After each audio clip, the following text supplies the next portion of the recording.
Film ini mengisahkan tentang Malik, seorang pemuda berusia 19 tahun yang dijatuhi hukuman penjara selama 6 tahun dan dipindahkan ke salah satu penjara paling berbahaya di Perancis. Malik hidup sebatang kara, nyaris tidak bisa membaca maupun menulis, sementara bekas luka di wajahnya menjadi bukti kerasnya kehidupan yang pernah ia jalani. Sesaat setelah tiba, ia langsung menjalani pemeriksaan menyeluruh. Semua barang miliknya disita hingga yang tersisa hanyalah sepasang sepatu baru, satu-satunya benda berharga yang masih mengingatkannya pada kehidupan di luar penjara. Tak lama kemudian, Malik mulai memahami bahwa penjara itu memiliki aturan yang jauh berbeda. Di balik temboknya, ada dua kelompok besar yang saling berhadapan. Kelompok Korsika memang berjumlah sedikit, tetapi menguasai para sipir dan hampir seluruh sistem penjara. Sementara itu, para narapidana Muslim memiliki jumlah yang jauh lebih banyak, namun tidak memiliki kekuasaan karena seluruh kendali tetap berada di tangan kelompok Korsika. Sebagai orang baru yang tidak berpihak kepada siapapun, Malik langsung menjadi sasaran empuk. Pada hari pertamanya saja, sekelompok narapidana menyerangnya dan merampas sepatu barunya. Ia sempat melawan, tetapi tidak mampu berbuat banyak saat harus menghadapi begitu banyak orang sekaligus.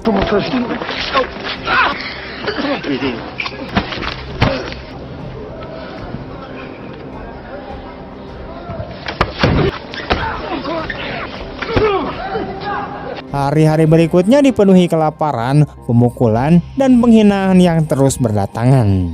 Setiap malam, ia hanya bisa berbaring di dalam selnya sambil bertanya-tanya apakah suatu saat masih bisa keluar hidup-hidup dari tempat yang terasa seperti neraka itu. Beberapa waktu kemudian, muncullah Kaisar Luciani, yaitu pemimpin kelompok Korsika yang mengendalikan seluruh penjara dengan tangan besi. Pengaruhnya begitu besar hingga para sipir pun enggan menantangnya. Pada saat yang sama, seorang narapidana Muslim bernama Reyeb dipindahkan ke penjara tersebut. Di luar penjara, Reyeb merupakan saksi penting dalam sebuah kasus besar dan beberapa hari lagi akan memberikan kesaksian yang dapat menjatuhkan anggota mafia Korsika. Kaisar tentu tidak ingin hal itu terjadi. Masalahnya, Reyeb ditempatkan di blok narapidana Muslim sehingga anak buah Kaisar tidak bisa mendekatinya tanpa menimbulkan kecurigaan. Karena itulah, Kaisar memilih Malik, yaitu narapidana baru yang tidak dianggap siapapun. Malik dipanggil dan dipaksa memilih antara membunuh Reyeb atau kehilangan nyawanya sendiri. Ancaman itu membuatnya panik karena ia belum pernah membunuh siapapun.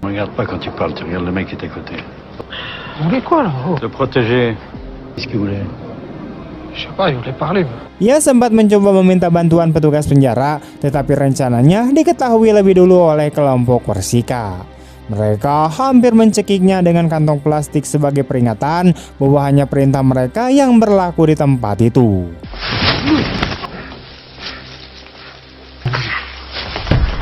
Malik kemudian mencoba memancing perkelahian agar ditempatkan di sel isolasi dan terbebas dari tugas tersebut. Namun usahanya kembali gagal setelah Kaisar mengetahui rencananya dan mengajarnya dengan lebih brutal.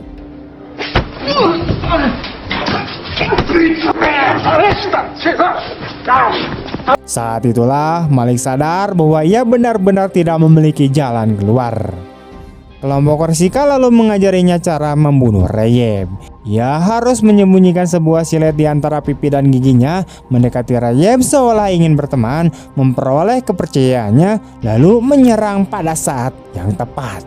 Selama berhari-hari, Malik berlatih menyimpan silet di dalam mulut hingga lidah dan pipinya berkali-kali terluka. Semua itu terasa seperti mimpi buruk, tetapi ia tahu hanya ada satu cara untuk tetap hidup. Akhirnya hari yang ditentukan pun tiba. Malik ditempatkan satu sel dengan Reyeb. Tanpa sedikit pun rasa curiga, Reyeb menyambutnya dengan ramah. Setelah mengetahui Malik tidak bisa membaca maupun menulis, ia bahkan berniat meminjamkan buku dan mengajarinya belajar. Sebelum semuanya berakhir, Rayeb juga sempat menasihatinya agar menjadi orang yang lebih cerdas dalam menjalani hidup. Namun Malik sudah tidak memiliki pilihan. Begitu kesempatan muncul, ia mengeluarkan silet dari mulutnya dan langsung menyerang. Ya.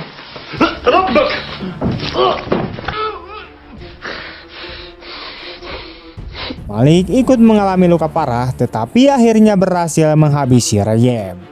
Setelah itu, ia meletakkan silet di tangan korban untuk menghilangkan jejak, lalu membersihkan seluruh noda darah yang menempel di pakaiannya. Sejak saat itu, Malik resmi berada di bawah perlindungan kelompok Korsika. Sebagai tanda bahwa ia kini menjadi bagian dari mereka, Kaisar menghadiahinya beberapa kotak rokok di depan para narapidana lain. Namun, perlindungan itu bukanlah sebuah kehormatan. Malik hanya dijadikan pesuruh dan terus diperlakukan dengan hina. Di sisi lain, para narapidana muslim menganggapnya sebagai pengkhianat karena bekerja untuk kelompok Korsika. Akibatnya, Malik hidup sendirian tanpa benar-benar diterima oleh salah satu pihak. Malam demi malam, ia terus dihantui bayangan Rayeb yang muncul dengan luka menganga di lehernya. Anehnya, sosok itu justru terasa seperti penuntun yang membantunya memahami berbagai kejadian di sekitarnya. Perlahan-lahan, Malik berhasil mengubah rasa takut menjadi kekuatan. Kata-kata terakhir Rayeb terus terngiang di benaknya hingga membuatnya bertekad untuk tidak selamanya menjadi bawahan orang lain. Ia mulai belajar membaca dan menulis dengan sungguh-sungguh. Di dalam penjara, ia bertemu dengan Riyad, seorang narapidana muslim yang cerdas dan berpendidikan. Riyad mengajarinya mengenalkan huruf hingga akhirnya Malik mampu membaca buku sendiri. Seiring waktu, keduanya menjadi sahabat dekat. Sementara, Malik juga mengikuti berbagai kelas yang diadakan pihak penjara agar memiliki bekal untuk masa depannya. Di balik semua itu, Malik diam-diam melakukan langkah yang jauh lebih cerdas. Tanpa diketahui siapapun, ia mempelajari bahasa Korsika. Kaisar dan anak buahnya selalu berbicara bebas di hadapannya karena menganggap Malik terlalu bodoh untuk memahami bahasa mereka. Padahal secara perlahan, Malik berhasil mengerti seluruh percakapan itu.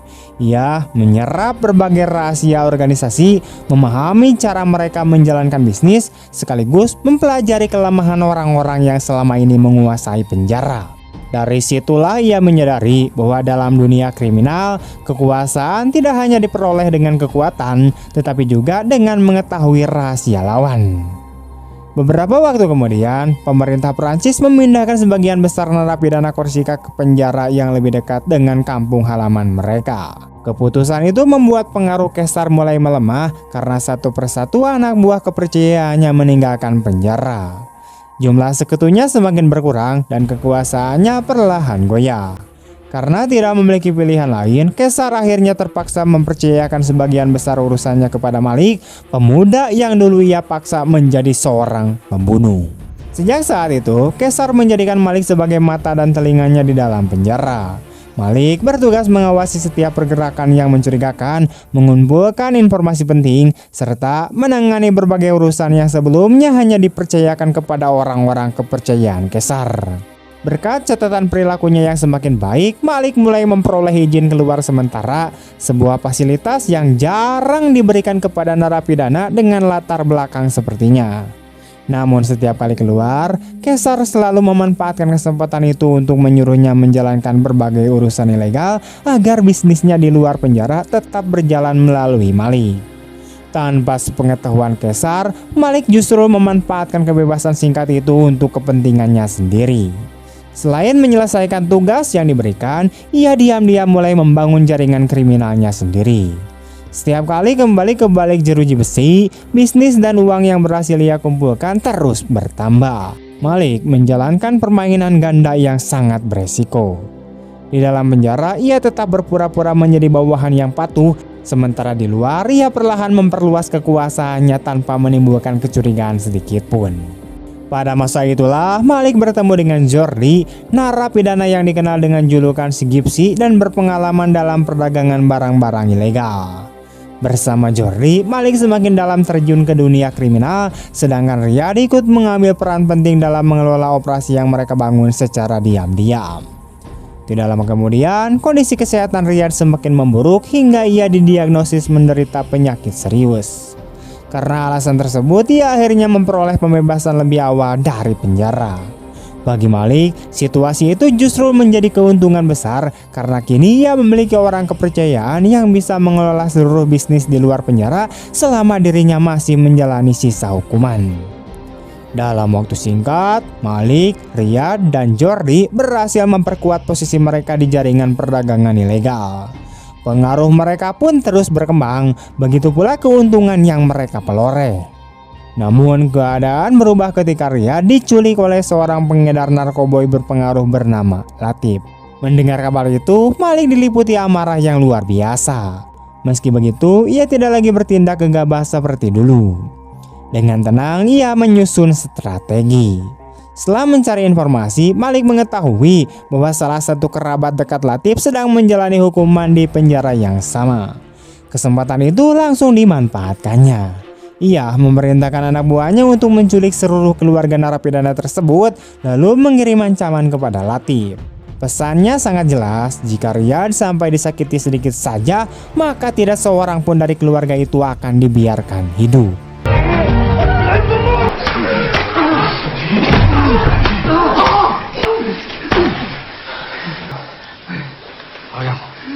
Ancaman tersebut berhasil memaksa Latif menyerah. Riyad akhirnya dibebaskan dalam keadaan selamat tanpa mengalami cedera. Kejadian itu membuktikan kepada semua orang bahwa Malik kini telah berubah total. Ia bukan lagi pemuda ketakutan yang pertama kali memasuki penjara, melainkan sosok yang dingin, penuh perhitungan, dan mampu memanfaatkan rasa takut sebagai senjata. Tak lama berselang, Kaisar akhirnya mengetahui bahwa Malik diam-diam membangun kekuasaannya sendiri. Ia sadar Malik bukan sekedar menjalankan tugas selama mendapatkan izin keluar, tetapi juga perlahan membangun kerajaan kriminal di balik sistem yang selama ini dikendalikan Kaisar. Mengetahui pengkhianatan itu, Kaisar diliputi amarah besar. Sebagai hukuman, ia mengambil sendok logam lalu menekannya sekuat tenaga ke mata Malik.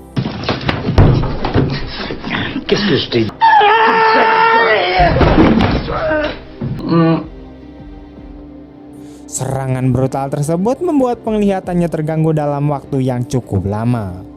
Dengan cara itu, Kaisar ingin menegaskan bahwa dirinya masih menjadi penguasa sebenarnya di dalam penjara. Malik menahan rasa sakit tanpa mengucapkan sepatah kata pun.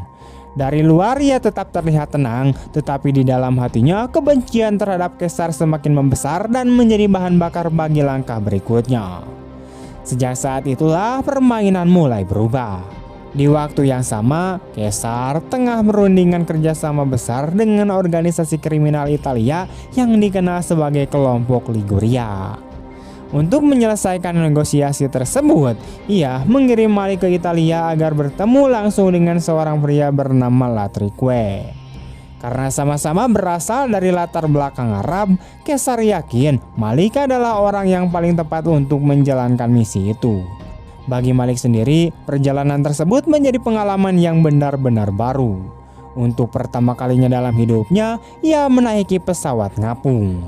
Selama ngapung, ia tampak menikmati setiap pengalaman baru, mulai dari memandangi hamparan awan di balik jendela hingga mencicipi makanan yang disajikan di dalam pesawat dengan rasa takjub, layaknya seorang anak kecil yang baru pertama kali melihat dunia di luar kehidupan yang keras. Namun setibanya di tujuan, suasana langsung berubah. Latrique ternyata menyimpan kebencian mendalam terhadap kelompok Korsika, terutama sejak kematian Rejeb yang telah lama menjadi pembicaraan di kalangan narapidana muslim, bahkan hingga di luar penjara. Begitu mengetahui Malik datang sebagai utusan Kaisar, ia langsung mengacungkan pistol ke arahnya tanpa memberi kesempatan sedikit pun.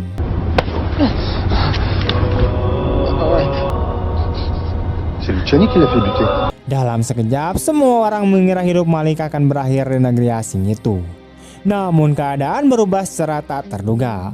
Dalam perjalanan menuju lokasi pertemuan, Malik melihat sebuah rambut jalan yang mengingatkannya pada mimpi semalam ketika ia melihat beberapa ekor rusa berlari melintasi sebuah padang.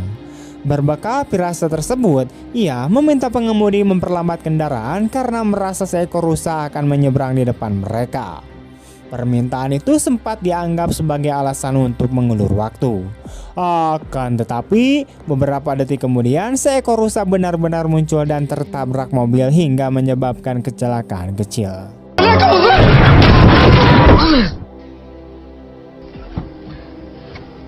Semua orang dibuat terkejut, terutama Latrikue yang tidak mampu menjelaskan bagaimana Malik bisa memprediksi kejadian itu dengan sangat tepat. Sejak saat itu, ia mulai mempercayai bahwa Malik berada di bawah perlindungan kekuatan yang tidak biasa. Di tengah ketegangan tersebut, Malik juga mengakui bahwa dialah orang yang membunuh Reyeb.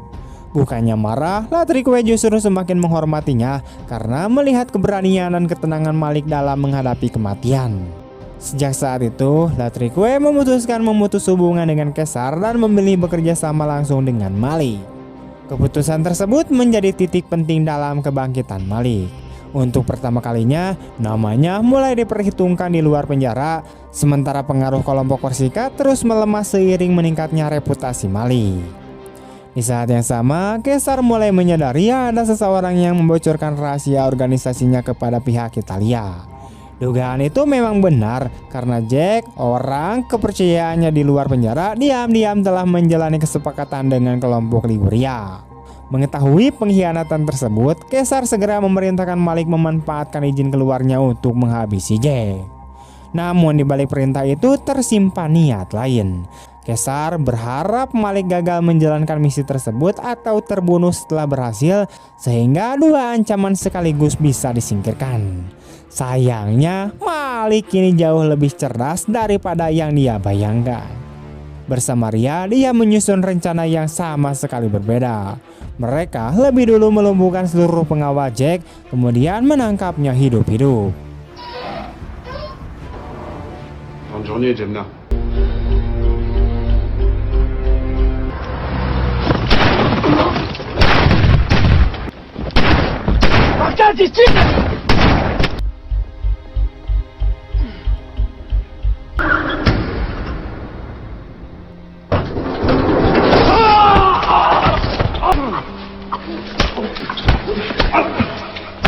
Alih-alih menghabisinya, Malik justru mengungkap bahwa perintah pembunuhan itu berasal langsung dari Caesar.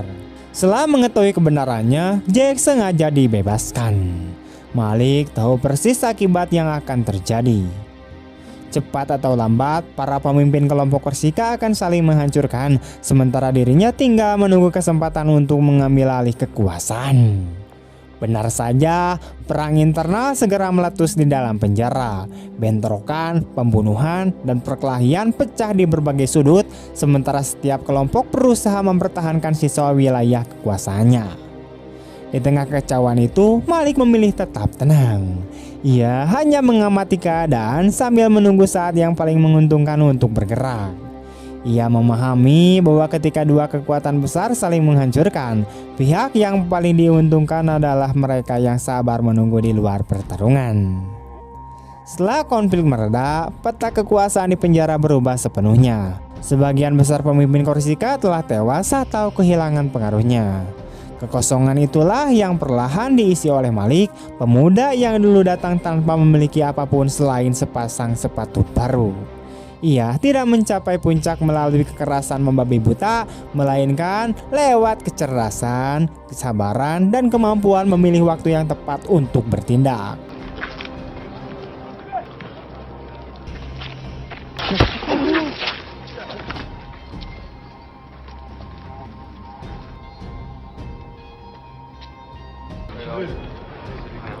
Meski demikian, keberhasilannya harus dibayar mahal. Kondisi kesehatan Riyad semakin memburuk hingga penyakit yang dideritanya kembali menyerang dengan lebih ganas. Setelah berjuang cukup lama, Riyad memutuskan menghentikan pengobatan karena para dokter memperkirakan usianya hanya tinggal beberapa bulan. Menjelang akhir hidupnya, ia menitipkan istri dan putra kecilnya kepada Malik. Tanpa ragu, Malik berjanji akan menjaga keduanya. Waktu terus berjalan hingga akhirnya masa hukuman Malik pun berakhir. Setelah 6 tahun mendekam di balik jeruji besi, seluruh dokumen pembebasannya selesai diproses dan ia akhirnya keluar dari penjara yang telah mengubah hidupnya. Sesaat sebelum melangkah meninggalkan gerbang, Malik teringat hari pertama saat ia datang sebagai pemuda ketakutan yang tidak memiliki siapapun. Kini ia keluar sebagai sosok yang jauh lebih tenang, penuh perhitungan dan percaya diri. Di luar penjara, ia disambut oleh istri dan putra Riyad sesuai janji yang pernah ia berikan kepada sahabatnya. Malik memeluk mereka dengan hangat, lalu berjalan meninggalkan masa lalu yang telah membentuk dirinya. Namun perjalanan itu belum benar-benar berakhir. Saat mereka menyusuri jalan, iring-iringan mobil mulai mengikuti dari belakang. Satu persatu kendaraan terus berdatangan, semuanya berisi orang-orang yang bekerja untuk Malik. Pemandangan itu menjadi bukti bahwa selama bertahun-tahun di penjara, ia diam-diam telah membangun kerajaan kriminalnya sendiri. Pada akhirnya, film ini menunjukkan bahwa yang mampu bertahan bukan selalu orang yang paling kuat, melainkan mereka yang mampu mengamati keadaan, terus belajar, dan sabar menunggu momen terbaik untuk bertindak. Penjara yang seharusnya menghancurkan Malik justru menempa dirinya hingga menjadi penguasa baru. Kisah ini juga menegaskan bahwa kecerdasan, kesabaran, dan kemampuan membaca situasi seringkali jauh lebih berharga daripada kekuatan semata. Mereka yang bergerak dalam diam dan memainkan strategi dengan tepat pada akhirnya mampu melangkah lebih jauh dibandingkan orang-orang yang telah cepat memperlihatkan ambisinya. Tamat.